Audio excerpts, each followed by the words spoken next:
cuando está la vida de tu hijo, tú no quieres tomar decisiones. Yo quiero ser escritor y renuncié a todo. En este instante, soy muy feliz. En la vida solo hay dos músicas, la buena y la mala. El que yo haya sido madre fue para mí en mi vida. Y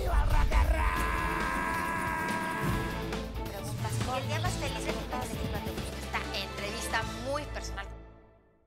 El día de hoy me da muchísimo gusto hacer esta entrevista muy personal con René Juárez Cisneros. Él es el subsecretario de Gobierno de la Secretaría de Gobernación, pero bueno, ha sido de todo. Has desde vendido mariscos en la playa hasta ser gobernador de tu estado. ¡Qué gusto! No, al contrario, es un placer para mí.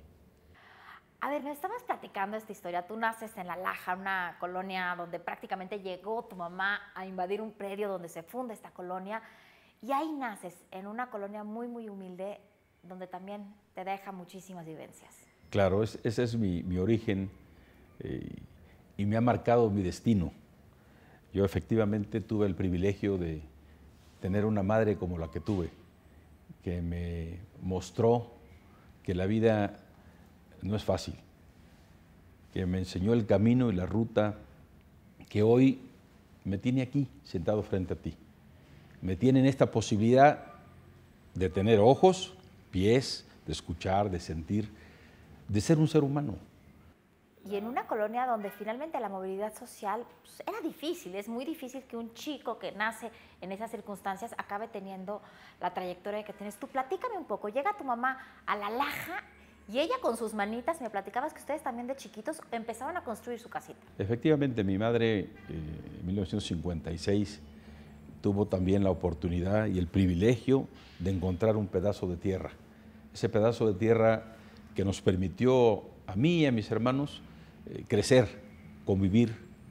Éramos muy felices, ¿eh? En esas condiciones adversas había algo que era fundamental, había armonía, había ese encuentro entre nosotros, esa fusión que era liderada por doña Carmen, en paz descanse, que era mi madre. Y efectivamente, en esa circunstancia, en ese medio, nos formamos y pudimos salir adelante, todos mis hermanos, y yo que aquí sigo dando lata todavía, ¿no? Después de 60 años. A los 5 años empiezas a vender mariscos en la playa. ¿Cómo fue eso? ¿Cómo te dejan a un niño? Bueno, pasa muchísimo, actualmente sigue pasando en Acapulco, que los chiquitos vendan en la playa.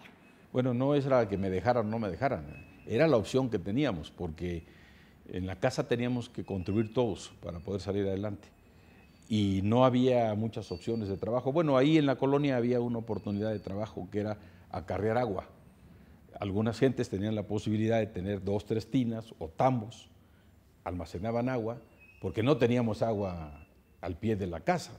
Eso había que ir a una cosa que se llamaba la llave de agua, hacíamos cola, y entonces a veces me llevaba 2 latas y hacía mi colita ahí, y una vez que me tocaba las traía y las vendía, pero eso fue a los 4 años, una cosa así. Me dirán, ¿y cómo puedes cargarte a los 4 años 2 latas de agua? Muy sencillo. Le pones un palo, te lo pones aquí en el hombro, le pones, los amarras aquí, los cargas aquí, los amarras prácticamente de la lata y obviamente te vas doblado. Me llevaba más o menos arriba de la mitad las latas, no porque no me las aguantara, en todo caso le echaba ganas. Para que no se me tirara al agua, que me había costado 1 hora estar esperando a que me tocara. ¿Cómo empiezas a vender entonces mariscos en la playa? Conocí a un amigo que él ya vendía mariscos en la playa. Y un día le pregunté, le decían el pelón, le digo, pelón, ¿y ahí qué haces? Dice, vendo mariscos. Dice, hay un ostionero que saca los mariscos, va, el buzo, los saca, los trae, y él te dice, a ver, aquí hay almeja, hay camarón, hay caballo de hacha, ostión, yo te le entrego la docena a ti, en esa época sería yo te paso la docena a ti de ostión a 3 pesos, y tú véndela a 4 o a 5. ¿Y cuánto ganas? Dice, pues depende. Si vendo, gano. Si no vendo, no gano. Digo, ¿y habrá chance ahí? Dice, pues claro que hay chance. Y entonces así empecé yo a ir a la Condesa, a los 5 años. Entonces nos íbamos, primero me llevó el pelón y después ya que todo el mundo quería ir a la playa a vender, le dijeron, espérense, ya no hay cupo, ya somos muchos los vendedores. Pero era una oportunidad de poder ganarse un dinero, ¿no? Yo el primer día que fui, gané 5 pesos. Y empiezas a ganar dinero, entras a la primaria y simultáneamente siempre trabajaste para poder sostener tus estudios. Sí, afortunadamente tuve el privilegio de siempre trabajar, porque para mí trabajar es un privilegio. Entonces partía de que si yo tenía esa posibilidad de trabajar, era un crimen no hacerlo. Y si tenía a mi madre trabajando, a mi hermana mayor trabajando, mi hermano menor, todos trabajando, mi padre también trabajando, pues era lógico que tenía yo que trabajar, el ejemplo que tenía, y aparte era la única manera de poder tener un ingreso. Entonces, primero entré a la primaria, segundo año, porque tuve también la suerte de que unas vecinas me enseñaron a leer y escribir cuando yo era muy chavo, muy niño, de tal manera que cuando entro yo a la primaria, me iban a inscribir, yo ya sabía leer y escribir, y entré a segundo. Entonces me eché mi primaria de 5 años, eso muchos no lo saben, pero bueno, es aquí entre nos, ¿verdad? Esto no se va a saber mucho, pero también ¿verdad? cuando estabas chico, te toca conocer a un personaje que fue un personaje muy político, un cacique importante en Guerrero, que fue el Rey Lopitos, vivía muy cerca de tu casa. Sí, él era líder de la colonia, era un líder natural, de una gran fortaleza, era lo que es un líder, que podía, con sus acciones, podía convencerte, subyugaba, un hombre bajito que tuve la oportunidad de conocer, había alguna cercanía familiar con mi madre, mi mamá se llamaba Carmen Cisneros López, y él se llamaba Alfredo López Cisneros, y eran de la misma zona de la Costa Chica. Tuve ese privilegio de verlo, de estar cerca en las reuniones, en las asambleas que hacían todos los domingos. De vez en cuando iba yo ahí a ayudar con mi mamá y acompañarla. Fue una experiencia muy interesante. También te toca ver el día que muere. Y me toca ver, cuando yo tenía 12 años, ver cómo lo acribillan y cómo lo matan a don Alfredo López Cisneros, precisamente en la avenida El Farallón, en la colonia La Garita, que es una colonia colindante con la colonia La Laja. A la madrugada, mi padre trabajaba de noche, llega, hubo ese estruendo terrible, y me dijo, algo pasó, y dice, levántate y vamos, y ahí voy, ¿no?, a acompañarlo, y pude ver que estaba acribillado don Alfredo López Cisneros con otras personas, una camioneta blanca, recuerdo perfectamente, la camioneta, en la caja, digamos, había otros cuerpos, y en la parte de la cabina también, otras personas, una mujer, una experiencia dura, Dime pero algo, lo ¿te viví. marca de alguna manera para empezar a también querer ser líder, querer ser político, querer empezar a hacer algo por tu gente? Mira, yo lo vi a don Alfredo, pero yo no necesitaba ver a nadie más. Tenía una gran lideresa que era mi madre. Mi madre era una líder porque convencía muchas veces sin decir una palabra. Simplemente era una mujer te muy observaba, prudente, ¿no? era una mujer prudente, serena. Muy ecuánime. Ella fue costurera, pero una muy buena costurera, excelente costurera. No hacía pantalones, por ejemplo, porque ella cosía vestidos, básicamente la ropa de mujer, porque era la que más demandaban. Pero el primer pantalón que hizo, me lo hizo a mí. Y entonces, para mí eso es un recuerdo también muy bonito. Mi madre tenía que salir a trabajar todo el día, llegaba pues por la noche, y todos salíamos a trabajar, y llegábamos por la noche. De tal manera que cuando yo tenía 12 años, tuve que entrar a la Escuela Federal Nocturna, porque no había otra opción. Yo tenía que seguir trabajando y además necesitaba trabajar y yo quería trabajar. Y también empiezas a trabajar ya en restaurantes, ya de una manera mucho más formal. Yo empecé a trabajar en el Posada del Sol, cuando yo tenía exactamente 12 años, que salgo de la playa, ya de la Condesa, en donde yo conocía gente como don Chuy Rodríguez, que hoy ya murió, dueño del Paradise, por ejemplo, que también es un restaurante que tuvo una gran época. Y yo ahí trabajaba con ellos, yo trabajaba en la playa y subía también, les preparaba, partía los limones, hacía jugo, y ese jugo lo utilizaban pues para las limonadas, etcétera, etcétera. Y don Chuy me daba la oportunidad de darme algo de comer ahí. Bueno, y eres de los primeros egresados de la carrera de Economía en Sí. Chilpancingo. Esto me llama la atención, es que no había ni siquiera cómo titularte, ya te urgía titularte, tuviste que buscar a tus sinodales y más para poder seguir avanzando. Sí, me urgía titularme porque yo ya estaba trabajando en otras cosas, ya estaba yo trabajándolo para el gobierno, formulación de proyectos de inversión, planes de desarrollo municipal, pero yo no podía firmar porque yo no tenía todavía ni mi carta de pasante y mucho menos. ¿Cómo entras a trabajar ya al gobierno? Entro en 1975, un 16 de julio, a la SOP, lo que hoy es SCT. Cuando yo llego a Chilpancingo a estudiar, voy a buscar trabajo. Entonces entras al gobierno federal. Al gobierno federal, a la SOP. Y en esa oportunidad que tuve, logré un empleo muy bien remunerado, porque era una quincena segura, Porque tú trabajas en la playa y trabajas en los restaurantes, pues la propina es lo que te lleva a la posibilidad de tener un ingreso, porque a veces no hay sueldo, ¿eh? Como dicen, aquí vienes por las propinas y las del perro, ¿no? Es decir, tus propinas y tus comidas. Esa es la realidad de muchos prestadores de servicios turísticos que tenemos que trabajar desde abajo y hacer méritos. Oye, ahora que se ha caído muchísimo el turismo en Acapulco, ¿no te da muchísima tristeza que se esté empezando otra vez a reactivar? Sí, me da mucho gusto ver cómo está haciéndose un esfuerzo por todos y todos estamos contribuyendo a que así sea, porque la actividad turística para Acapulco es todo. Entonces sí me da mucho gusto, también me dio mucha tristeza ver cómo entró en una circunstancia muy complicada mi tierra, pero bueno, lo importante es ver hacia adelante y trabajar y construir un mejor escenario. Pero yo regreso, es decir, llego a Chilpancingo, entro a trabajar la SOP, entro a trabajar con una categoría que se llamaba peón, pico y pala. Saco mi cédula cuarta, porque en esa época sí era la cédula en Hacienda, en una hojota y llenabas ahí unos papeles, y empiezo a trabajar en el gobierno. Con esa categoría me tocaba ir a mí a trabajar al tramo, a limpiar cunetas y contracunetas, y me regresaba a la universidad. Estuve poco tiempo en eso, 3, 4 meses, y después ya fui encauzándome. Trabajé ahí como un año en la SOP, no de peón, por supuesto de peón estuve 2, 3 meses, después fui auxiliar administrativo y empecé a subir, a ascender. Por primera vez trabajé en la Secretaría de Programación y Presupuesto, tuve la oportunidad de conocer en esa época a Donaldo Colosio, que era director de área, director general, conocí a gente muy importante. Trabajaste con Ruiz Massieu también, ¿no? Sí, posteriormente. Pero cuando yo empecé, cuando estaba yo estudiando, trabajé un rato en la Secretaría de Programación y Presupuesto, estoy hablando de los 77, 78, y después ahí voy subiendo, ahí voy ascendiendo, paso al gobierno del Estado y entro entonces al gobierno del Estado ya en la época del gobernador Alejandro Cervantes Delgado.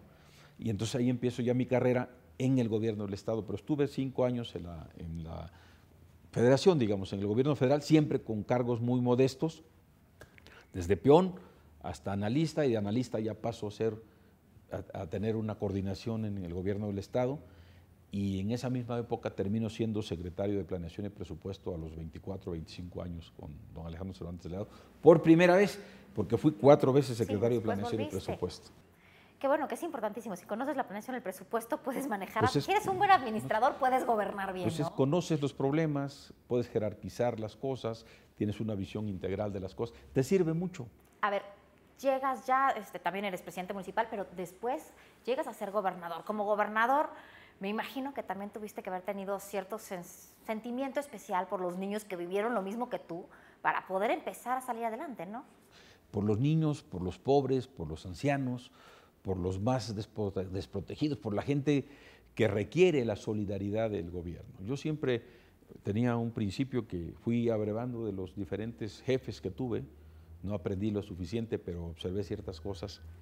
Decía yo que uno tiene que gobernar por los pobres porque son pobres, para los ricos porque son ricos, porque en todo caso todos nos necesitamos. A ver, ¿cómo le haces para no perder piso? Oye, eres subsecretario de gobierno, es un puesto importantísimo. Pues es un privilegio. En la historia de Guerrero no hay muchos casos, lamentablemente, no hay muchos casos. Que quizá eso también un poco marca el atraso de Guerrero, que no hubo de manera, digamos, consistente guerrerenses que pudieran voltear a ver hacia la tierra, ayudar a la tierra, empujar para que las cosas salieran adelante. Pero pues para mí ha sido muy fácil, no te puedo decir cómo le hago, porque así he sido siempre, o sea, no tengo ningún problema, a mí no me cuesta ningún trabajo. A ver, tú has dicho que tu mamá te enseñó no a agarrarte a golpes así, pero sí a defenderte, y a la fecha tienes una forma de ser, me da risa, de repente agarras, tienes alguna manifestación, sales, no te importa que te agarren a golpes. Mira, está complicado, ¿no? Pero son riesgos que uno corre y asume, que son parte de tu propia personalidad. O sea, yo afortunadamente nunca he llegado a golpes, pero sí me he metido en medio de los golpes. Ese es mi estilo, es mi esencia. Con los que me conocen y saben cómo he venido yo trabajando a lo largo de mi vida, saben, hace poco siendo yo senador, iba yo bajando en la escénica y vi que estaba bloqueado. Bloquearon la escénica en un sábado. Era muy, muy complicado. Entonces, ¿por qué está bloqueada la escénica? A mí no me correspondía ir a atender un asunto de un bloqueo, por supuesto. Sin embargo, me bajé de mi carro, me pude dar la vuelta, me regreso y me voy y no pasa nada. Pues que aquí hay un problema, me fui caminando, hablé con la gente, les pedí que nos moviéramos, etcétera, etcétera. Hablé por teléfono al gobernador, les conseguí una cita y se acabó. Pero eso es mi estilo, es mi esencia. Cuando siendo gobernador me bajé muchas veces a quitar piedras en el Boulevard de las Naciones y ahí están. Y ahora lo que hago es tratar de evitar precisamente eso, la violencia. Y lo que hice recientemente, salgo de la oficina y atiendo a la gente afuera, eso lo vengo haciendo. Lo último que pasó en Paseo de la Reforma pues fue un hecho que bueno, pues simplemente estaba yo a unos, no sé, unas cuadras en mi oficina y un bloqueo de Paseo de la Reforma, un conflicto entre unos campesinos, la policía del Distrito Federal. Porque finalmente es tu chamba hacerlo, ¿eh? Es mi chamba, pero yo me puedo quedar en mi oficina esperando a que me llegue una comisión, a que vean mi agenda, a que vean si tengo tiempo, a que vean si tengo ganas, a que vean si no me estoy tomando un café, si no estoy platicando con alguien muy, muy importante, no sé para quién, pero alguien puede ser importante porque para mí todos son importantes, pero tú puedes decir, es que está con fulano o mengano. No, para mí todos son importantes. ¿Por qué? Porque todos somos mexicanos, ciudadanos, seres humanos, hombres, mujeres, niños. Entonces, yo me pude haber quedado ahí, me puedo ver que es muy cómodo, ¿no? Yo tengo que ir a donde está el conflicto, si puedo contribuir a resolverlo, lo hago, pero lo hago por un estilo, una forma, una historia de vida. A ver, René, nos queda poco tiempo. ¿Cuál ha sido el día más feliz de tu vida? No sé, creo que aún no ha llegado, pero quizá va a ser el día que yo pueda ver a mis hijos realizados, que ver a mis nietos sanos, que yo pueda dedicarle tiempo más a estos seres queridos, que yo pueda convivir y tener más tiempo con mi esposa, con esto que uno verdaderamente tiene, que es lo cercano, que es la sangre, ¿no? Quizá todavía no ha llegado porque no he tenido tiempo de sentarme a pensar cuál ha sido el día más importante de mi vida, pero el más triste sí lo sé. ¿Cuál es? El día que mi madre murió en mis brazos. Y quizá fue, si tengo que definir un día, ese fue el más feliz, de que me haya permitido el Todopoderoso, el Dios, que mi madre se haya muerto prácticamente en mis brazos. Que yo pude tener las últimas palabras de mi madre de aliento de ella y pensar que lo último que me dijo fue, cuida a tu padre, cuida a tus hermanos. O sea, una mujer tan noble que en ese dolor que ella tenía, porque murió de un dolor muy tremendo, de cáncer, pero nunca se quejó, que no pensó en ella, no se quejó, no se arrepintió, simplemente me dijo, sigue haciendo lo que yo ya no pude continuar. Es que fíjate que sí dice la gente que lo ha vivido, que es tristísimo el día que se te muere un ser humano, pero que también es un gran privilegio poder estar en el momento en que se va. Y estuve. Y cuando muere mi padre, tengo también el privilegio de estar con él los últimos minutos. Tu padre, que fue tu adoración, a pesar de que tuvo dos familias, tienes medios hermanos, eso, todos tus medios hermanos se llevan bien. Nadie es perfecto en la vida. Alguien me decía, oye, ¿cuáles son tus virtudes? Le dije, yo creo que ninguna, pero defectos tengo muchos, entonces no los voy a decir porque se acaba el programa, pero virtudes ninguna. Pero sí he tenido privilegios como ese. Y lo acompañaste hasta el último día y fue tu adoración, tu padre. Mi padre, pues, finalmente, como yo lo he dicho, bueno, sin él pues no hubiese nacido, ¿no? O sea, simplemente él contribuyó con mi madre a darme la vida. Entonces, mi padre, yo tengo por qué juzgarlo. Él podía tener las mujeres que hubiese querido, era su vida. Y las vidas son individuales y hay que respetarlas. Eso me encanta, con eso me voy a quedar. Pero a ver, complétame nada más esta frase. René Juárez es... Cisneros, un hombre sencillo. Soy un ser humano que sufre, un ser humano que vibra, un ser humano que ama, un ser humano que respeta, un ser humano comprometido con la vida. Muchísimas gracias. Cuando está la vida de tu hijo, tú no quieres tomar decisión. Yo quiero ser escritor y renuncié a todo. En este instante, soy muy feliz. En la vida solo hay dos músicas, la buena y la mala. El que yo haya sido madre fue para mí en mi vida. Preguntas. Y el día más feliz de tu vida, esta entrevista muy personal.